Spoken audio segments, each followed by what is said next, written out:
แต่ว่าการจะเข้าสู่มาตรฐานสากลต้องเบิ่งความสามารถของพวกเราจะสามารถที่จะปฏิบัติได้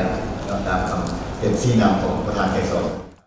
ในระหว่างวันที่19 พฤษภาคม 2026 คณะรับผิดชอบค้นคว้าปรับปรุงกฎหมายว่าด้วยงบประมาณแห่งรัฐร่วมกับกระทรวงยุติธรรมจัดกองประชุมกฎกาความสอดคล้องทางด้านกฎหมายของห่างกฎหมายว่าด้วยงบประมาณแห่งรัฐฉบับปรับปรุงและกฎหมายว่าด้วยค่าเงินแห่งรัฐฉบับสร้างใหม่โดยการเป็นประธานของท่านภูวงศ์กิตตวงศ์รองรัฐมนตรีกระทรวงการเงินหัวหน้าคณะชี้นำรวมและท่านคำพันธ์บุตรมาคมห้องรัฐมนตรีกระทรวงยุติธรรมมีหัวหน้ากรมห้องหัวหน้ากรมห้องการแผนกการและวิชาการจากกระทรวงยุติธรรมสภาแห่งชาติกรมงบประมาณแห่งรัฐคลังเงินแห่งรัฐและภาคส่วนที่เกี่ยวข้องเข้าร่วมภายใต้การสนับสนุนจากโครงการปรับปรุงการคุ้มครองการเงินแห่งรัฐระยะ3ของกระทรวงการต่างประเทศและการค้าออสเตรเลียและสหภาพยุโรปผ่านธนาคารโลก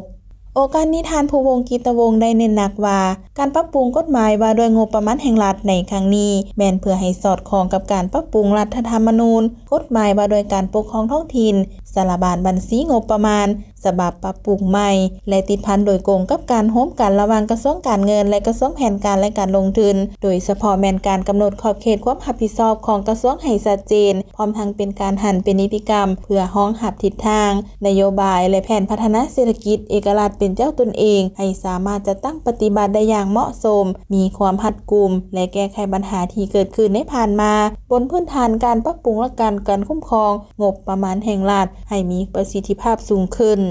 ในกองประชุมท่านณรงค์ฤทธิ์ นรสิงห์หัวหน้ากรมกฎหมายกระทรวงยุติธรรมได้ขึ้นรายงานสภาพความเป็นมาเหตุผลความจำเป็นโครงห่างและเนื้อในของห่างกฎหมายว่าด้วยงบประมาณแห่งรัฐและกฎหมายว่าด้วยค่าเงินแห่งรัฐในตอนท้ายบรรดาผู้เข้าร่วมกองประชุมได้สุ่มใส่ประกอบคำคิดคำเห็นใจห่างกฎหมายดังกล่าวอย่างกงไปกงมาต่างสรรและมีความเป็นเอกภาพสูงต่อกับความสอดคล้องทางด้านกฎหมายเพื่อเฮ็ดให้ทั้งสองห่างกฎหมายฉบับนี้มีความสมบูรณ์เรียบร้อยและสามารถนำไปจัดตั้งปฏิบัติได้อย่างมีผลศักดิ์สิทธิ์ในต่อหน้า